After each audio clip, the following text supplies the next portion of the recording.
Hunter তো Vinayak এন্টারপ্রাইজে 4টে Hunter challenging price দাদা মার্কেটের থেকে 10,000 টাকা কম দাম। মার্কেটে 10,000 টাকা কম। চলো 15 টাকা কম দেবো আমি। দাদা তুমি শুধু গাড়ি দেখাও E20 মডেল, দাম মানে শেষ শেষ Okay, দামে চলো। মানুষ বলবে দাম। প্রথম বলো 2024 এর গাড়ি E20 মডেল, একদম A1 কন্ডিশন, দাম থাকবে 1,55,000 টাকা, একটাই দাম।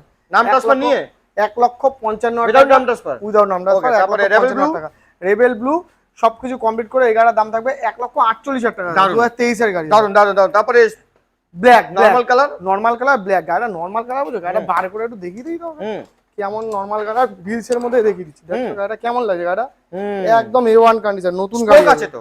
হ্যাঁ স্পোক পুষ্পা পুষ্পা ঝুঁকে গানে ঝুঁকে গানে কিন্তু ঝুঁকিয়ে দেবো দাম। 23 এর গাড়ি হবে দাদা, দাম ঝুঁকিয়ে দেবো 2023 এর গাড়ি তুমি কত কমে দেবে? আমি 1,35,000 দেবো। লাগবে না, 1,31,000 টাকা করে, 1,30,000 দেবো। 1,28,000 টাকা, আর 1,27,000 দেবো। আর কমবে না, আর কমবে না। দাদা দেখছে, দাদা দেখছে, 1,28,000 টাকা কম লাগে তো। তুমি ঠিক আছে ওকে। তারপর এটা আর একটা, এটাও 23 এর লাস্টের গাড়ি, ক্র্যাশ গার্ড থেকে শুরু করে সবকিছু কমপ্লিট। এটার দাম করে দেবো শুধুমাত্র 1,45,000 টাকা। আসলে কোথায়? বিনায়ক এন্টারপ্রাইজ, বারাসাত।